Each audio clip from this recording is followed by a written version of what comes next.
Halo teman-teman semua, welcome back lagi ke dalam live TikTok aku. Oke, ini sambil menunggu teman-teman yang lain bergabung, boleh di tap-tap dulu layarnya ya, dan juga di share link live TikTok aku ke sosmed kalian ataupun ke teman-teman kalian supaya mereka bisa belajar bareng kita. Oke teman-teman, seperti biasa ya, bakal ada 10 soal ya sebelum ngerjain ya. Sediain dulu kertas kecil-kecilnya untuk melihat skor benar dan salah kalian nih teman-teman.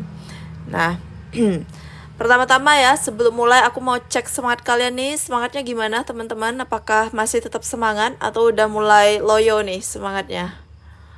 Ya masih semangat, komen-komen di kolom komentar teman-teman ya. Ya masih semangat, komen-komen di kolom komentar. Aku doain tahun ini bisa dapat SK P3K 2024 ya teman-teman ya. Yang tetap semangat terus. Aku doain kalian bisa dapat SK P3K 2024. Nah yang udah semangatnya mulai luntur nih teman-teman, jangan sampai kalian gagal di P3K 2024 ya. Harus semangat. Kak Ramawati semangat, Kak Wanita Bahagia semangat Kak, siap. Oke teman-teman, nah kita ke soal nomor 1 aja ya, langsung ya teman-teman ya. Nah ini dia soal nomor 1, silahkan dibaca dulu untuk soal nomor 1. Kira-kira yang mana nih waktu yang tepat bagi pasangan melakukan senggama setelah AKDR terpasang teman-teman?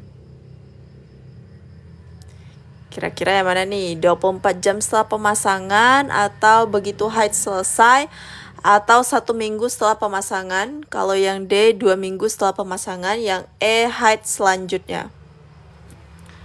Nah ini AKDR ya, yaitu IUD. IUD yang pada umumnya ya teman-teman ya. Ini yang ditanyakan adalah IUD yang pada umumnya. Nah kira-kira kapan nih boleh melakukan senggama after pemasangan AKDR? Ada yang A, ada yang C. Nah kira-kira yang mana nih, A atau C nih? Kalau yang A itu 24 jam setelah pemasangan, yang C 1 minggu setelah pemasangan. Nah untuk IUD sendiri itu ada IUD hormonal enggak teman-teman? Setahu kita kan selama ini IUD itu sifatnya non hormonal ya. Untuk IUD hormonal ada enggak teman-teman?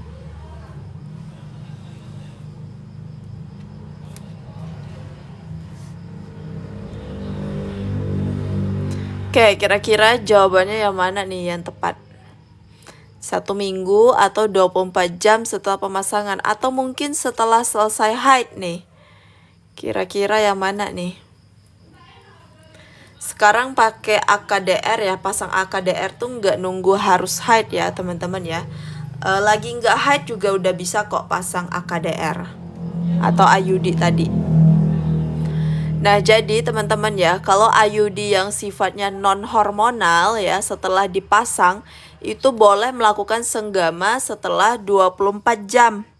Setelah 24 jam pemasangan itu untuk IUD yang non hormonal ya, atau IUD pada umumnya ya, itu boleh dilakukan 24 jam. Setelah pemasangan boleh senggama ya. Tapi ada juga beberapa literasi yang aku baca teman-teman. Nah mungkin ada pun dari kalian yang baca juga, itu IUD yang hormonal ya, itu biasanya boleh senggama setelah 1 minggu ya, atau 7 hari setelah pemasangan. Nah jadi kalau misalnya mau bersenggama pun ya butuh kondom itu tadi teman-teman ya, takutnya efektivitasnya belum bekerja dengan maksimal. Jadi untuk soal nomor 1 jawabannya adalah yang A. Oke, next lanjut ya ke soal nomor 2. Nah ini dia, kayaknya ini soal nomor 2 kayaknya gampang banget ya, soal nomor 2. Prinsip utama yang harus diperhatikan dalam merawat tali pusat adalah, nah ini dia teman-teman. Prinsip utama yang harus diperhatikan dalam merawat tali pusat itu apa? Steril, bersih ya, dibungkus rapat, bersih dan kering, atau dibungkus kasa betadin.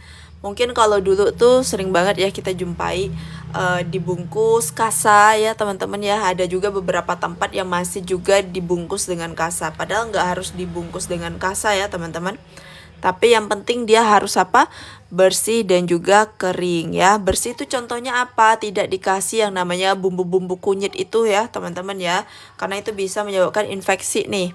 Kemudian satu lagi harus tetap kering. Jadi setelah dimandikan tali pusatnya itu harus benar-benar dilap sampai kering ya, untuk mencegah tumbuhnya bakteri teman-teman. Kayak gitu. Jadi untuk soal nomor 2 ya, jawabannya adalah yang D. Jadi tali pusat, untuk perawatan tali pusat itu hanya bersih dan kering saja, tidak perlu dikasih betadine.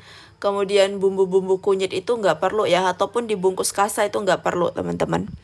Ya, jadi untuk soal nomor 2 jawabannya adalah yang D. Lanjut ke soal nomor 3. Nah, ini dia soal nomor 3. Pengetahuan dasar yang harus dimiliki oleh bidan dalam melaksanakan kesehatan bidan di komunitas, teman-teman. Nah, ini kira-kira apa nih? Kak, ada nggak tahun ini pelamaran P3K? Ada teman-teman, cuman emang P3K-nya belum dibuka aja, karena kan dia regulasinya satu-satu dulu teman-teman ya, mulai dari Sekdin, kemudian CPNS, baru yang terakhir P3K teman-teman. Jadi satu-satu dulu, kayak gitu. Tahun lalu juga satu-satu dulu ya, nggak serempak, kayak gitu. Kalau nggak salah aku CPNS dulu, baru P3K.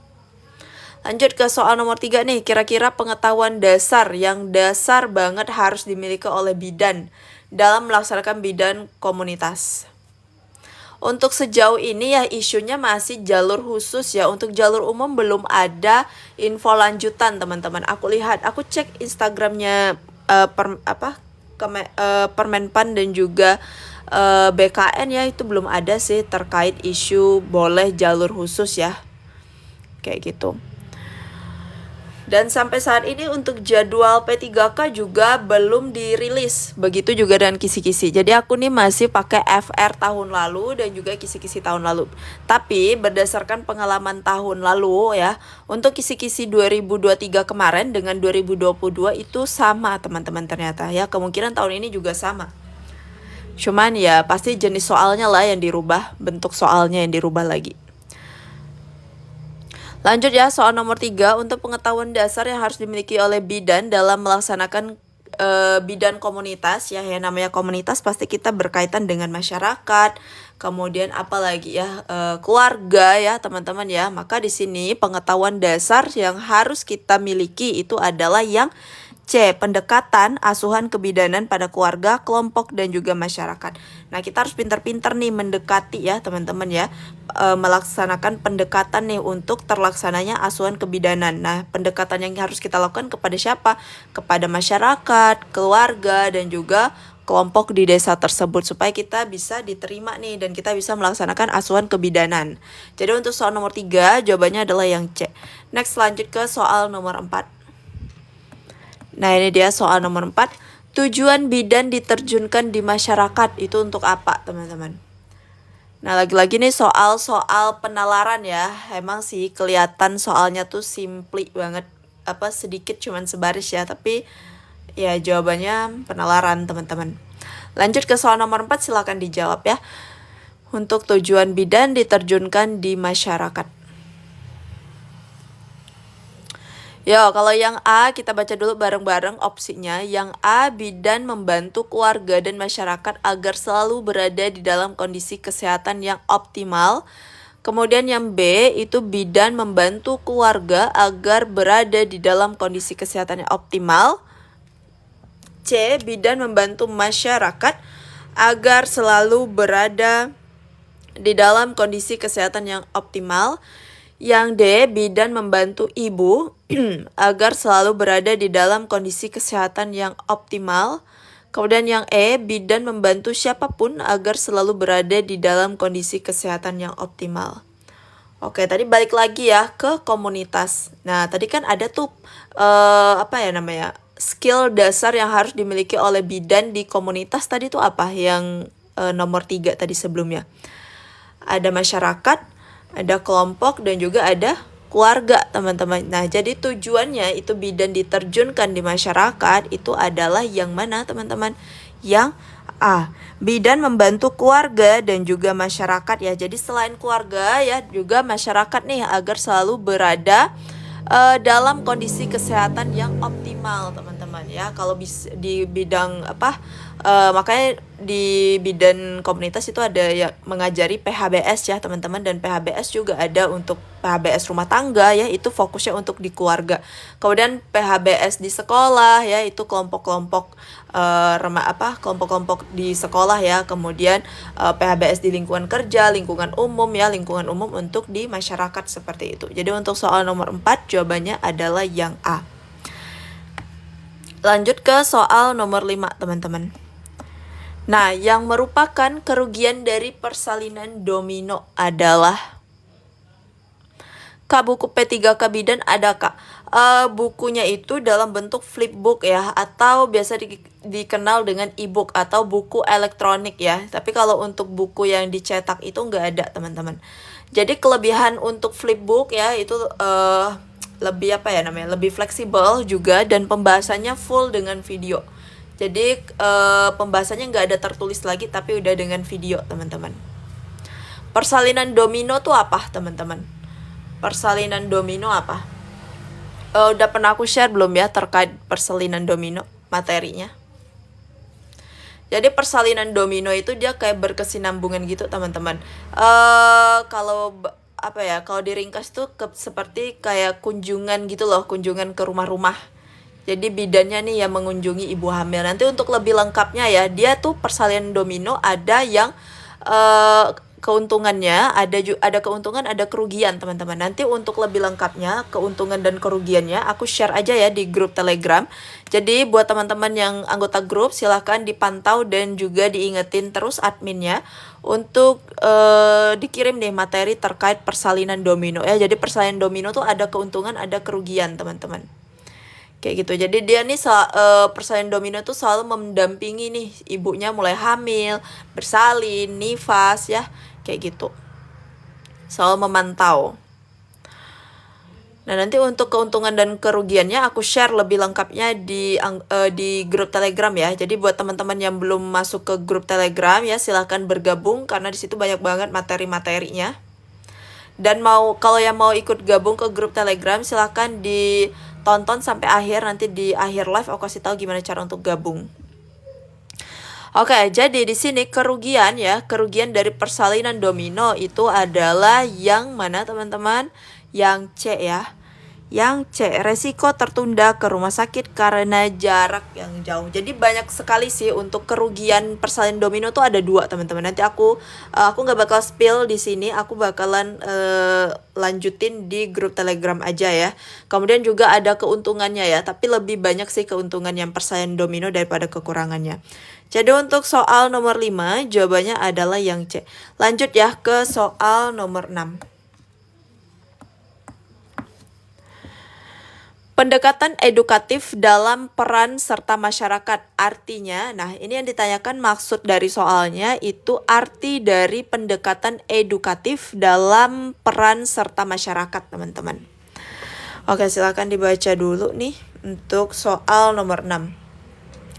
Yang A, petugas kesehatan melaksanakan pendekatan edukatif dalam peran serta masyarakat pastilah mempunyai tujuan.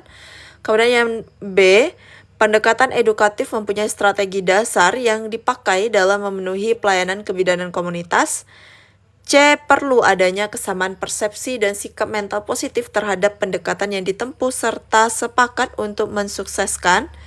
Sedangkan yang D, itu rangkaian kegiatan yang dilaksanakan secara sistematis, terencana ya, dan terarah dengan partisipasi aktif individu, kelompok, dan masyarakat secara keseluruhan untuk memecahkan masalah yang dirasakan masyarakat.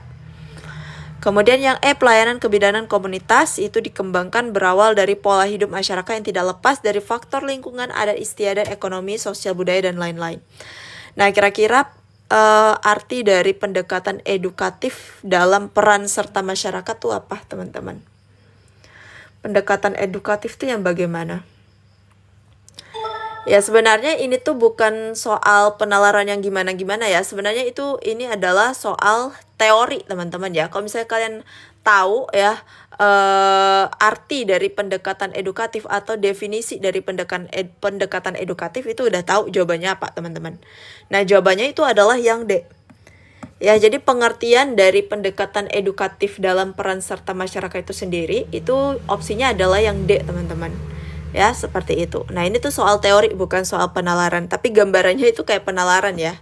Kayak gitu. Lanjut ke soal nomor 7. Untuk soal nomor 6, jawabannya adalah yang D. Nah, ini dia. Di bawah ini yang termasuk ke dalam urutan pelaksanaan desa siaga yang benar adalah. Tahun lalu ada yang dapat soal desa siaga nggak nih? Untuk materi desa siaga udah pernah aku share ya di grup Telegram. Silahkan dibaca-baca lagi teman-teman. Silahkan dibaca-baca lagi nih untuk materi desa siaga. Kemarin ada yang dapat ya desa siaga, ada juga yang nggak dapat. Gimana nih soal komunitasnya, banyak nggak nih? Tahun lalu banyak soal komunitas nggak teman-teman?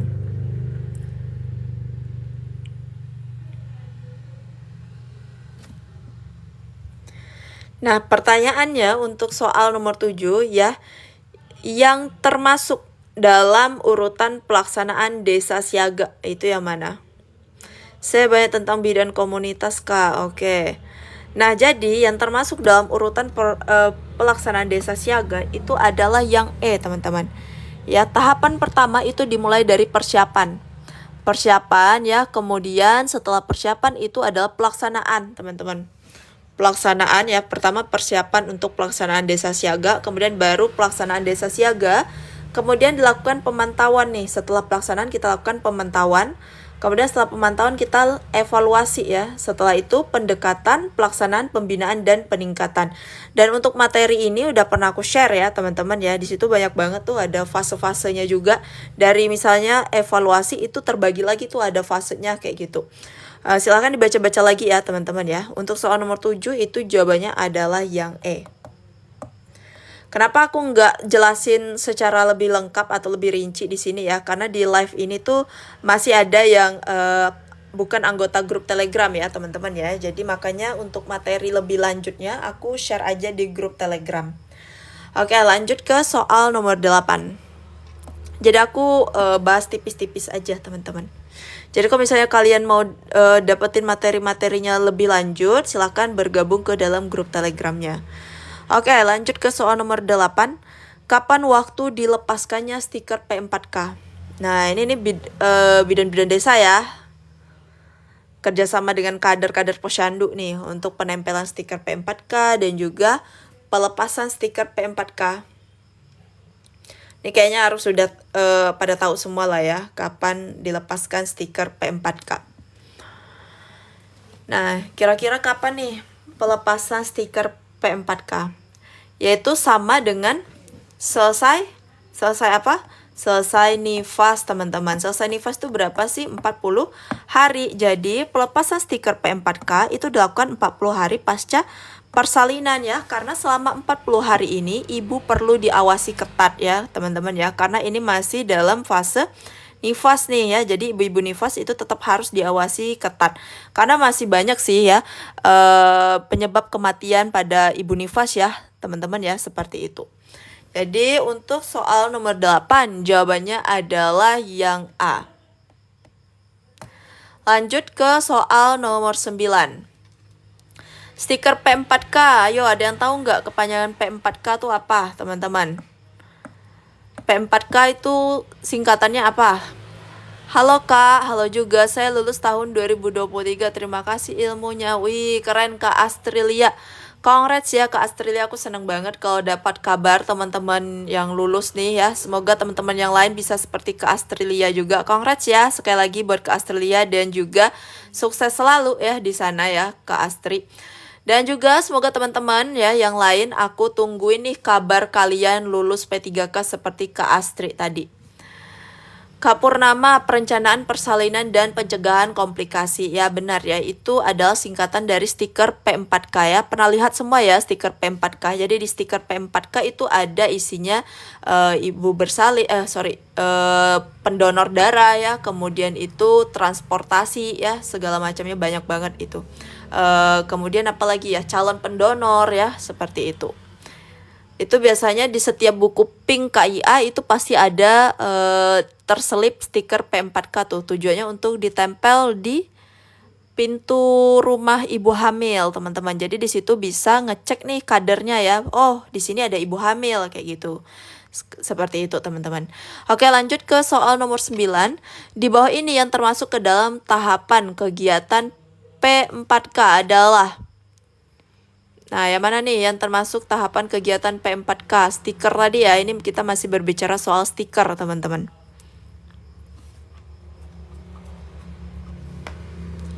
Yang mana nih? Kalau yang A, orientasi P4K dengan stiker, ini benar ya. Nah, kemudian yang B, sosialisasi di tingkat desa. Nah, sebenarnya stiker P4K itu perlu disosialisasikan juga di tingkat desa supaya orang tuh tahu apa sih tujuannya dibikin stiker P4K kayak gitu ya. Jangan cuman, biasanya kebanyakan ya teman-teman ya, kebanyakan aku jumpa itu nggak ditempel, tapi ya udah di dalam buku pinknya aja gitu ya. Itu adalah yang salah. Yang benarnya itu harus ditempel di pintu supaya kader ataupun masyarakat yang lain itu tahu tuh bahwa di rumah ini itu ada ibu hamil ya, seperti itu. Nah, jadi perlu sosialisasi, teman-teman. Kemudian yang C, operasional P4K dengan stiker, operasionalisasi P4K dengan stiker di tingkat desa. Nah, ini yang C juga termasuk. Jadi untuk soal nomor 9 ya, jawabannya adalah A, B, dan C. Itu benar ya. D. Di sini masih ada ibu hamil yang gak mau ditempel, Kak. Katanya pamali hamil muda. Ya mungkin dia kayak mau ngerahasian dulu ya, nggak mau semua orang tahu nih kalau dia hamil. Mungkin kalau udah gede hamilnya baru dia mungkin mau ya. Biasanya sih siapa sih tugas yang nempelin stiker P4K itu, teman-teman? Siapa sih tugas yang nempelin itu? Apakah ibu hamilnya atau kader atau bidan desanya? Atau kader dan bidan desa tugas menempel stiker itu? Kader ya teman-teman ya, harusnya kader dan bidan desanya sih saling kolaborasi untuk menempel stiker P4K itu. Hai Kak, aku lulus tahun 2023, selalu ngikutin live kakak dari yang penontonnya cuman 10 orang sampai 1000. Waduh, Kak Auki, congrats ya Kak Auki ya, aku senang banget nih teman-teman kalau dapat kabar lulus tahun P3K tahun lalu ya. Sukses terus buat Kak Auki di sana dan semoga teman-teman yang lain bisa menyusul seperti Kak Auki ya. Dan buat teman-teman yang lagi belajar di sini, aku sangat berharap kalian nanti nge-share informasi kalau kalian udah lulus ya. Ditunggu informasi selanjutnya guys. Oke, untuk soal nomor 9 jawabannya adalah yang D. Lanjut ke soal nomor 10. Oke, ini soal yang terakhir teman-teman. Setelah ini aku kasih tahu gimana cara untuk gabung ke dalam grup Telegram. Jadi stay tune terus, jangan kemana-mana ya. Oke, berapakah kadar FSH yang tinggi pada masa menopause? Ini soal teori teman-teman ya. Kalau misalnya yang tahu pasti tahu lah jawabannya. Oke, jadi kadar FSH menjelang menopause itu pasti tinggi. Terjadi peningkatan berapa nih FSH?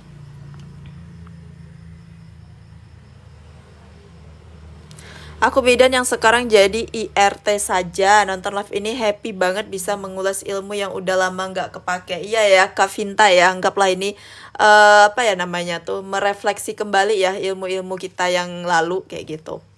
Dan mengingat-ingat lagi nih supaya ilmunya nggak lupa.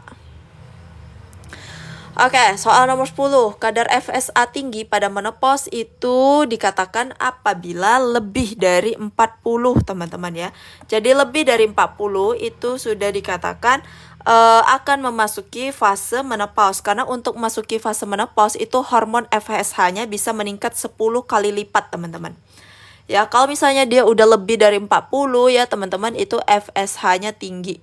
Ya, jadi untuk soal ini jawabannya adalah yang B, lebih dari 40. Oke teman-teman, tadi ada materi terkait apa ya, aku lupa. Nanti tolong diingetin lagi sama adminnya ya teman-teman, biar di-share terkait pendekatan kalau nggak salah aku tadi. Oke, jadi buat teman-teman nih, kira-kira udah benar berapa? Ada yang benar semua nggak nih 10 soal? Ada yang benar semua nggak nih? Oke, bagi teman-teman yang mau gabung ke grup Telegram, silahkan pergi ke Instagramnya Lolos ASN ya. Silahkan pergi ke Instagramnya Lolos ASN dan silahkan di follow akun Instagramnya untuk dapetin potongan harga sebesar 20.000 teman-teman. Jadi untuk vouchernya itu bisa kalian beli. Nah ini dia, ebook plus dengan bimbel grup Telegram bidan ya teman-teman. Buat kalian yang mau order atau buat kalian yang mau gabung ya, silahkan diklik link WhatsApp admin di sini, nanti bakalan dibalas oleh admin satu persatu. Dan potongan 20.000 itu hanya untuk 5 orang tercepat, jadi silahkan digercep-gercepin, jangan sampai ketinggalan guys. Jangan sampai kehabisan ya, karena kalau udah habis harga kembali normal yaitu 120.000. Jadi kalian cukup bayar 100.000 aja, itu udah dapat ebook seumur hidup ya. Isinya ada soal bidan, wawancara, manajerial, dan juga satu lagi sosiokultural. Dan juga kalian bakalan bergabung ke dalam grup Telegram ya. Grup Telegram itu berlaku sampai kalian selesai ujian teman-teman, ujian P3K. Jadi 100.000 menurut aku tuh murah banget. Setiap hari Senin sampai Sabtu kalian dapetin soal kuis ya, ada 3 kali soal, pembahasan juga full dengan video. Jadi langsung aja buat kalian mau order, silahkan klik link WhatsApp admin di sini ya. Itu cara untuk bergabung ke grup Telegram dan juga ebooknya. Oke teman-teman, segitu aja dari aku. Untuk besok kita lanjut live lagi jam 7 malam ya, seperti biasa kayak tadi jam 19.00 waktu Indonesia Barat. Dan ya segitu aja teman-teman, thank you so much buat kalian yang udah bergabung ke live aku ya. Terima kasih banget atas partisipasi kalian ya. Semangat selalu teman-teman, jangan loyo ya semangatnya ya, supaya kalian dapat SK-nya nih di tahun 2024. Dan semoga kalian bisa seperti teman-teman tadi itu yang ngabari kabar gembiranya kalau udah lulus. Dan aku tunggu juga kabar baik dari kalian ya. Semoga yang nonton lulus semua, amin. Oke teman-teman, segitu dari aku. Terlebih terkurang aku mohon maaf. Sampai jumpa besok, bye bye.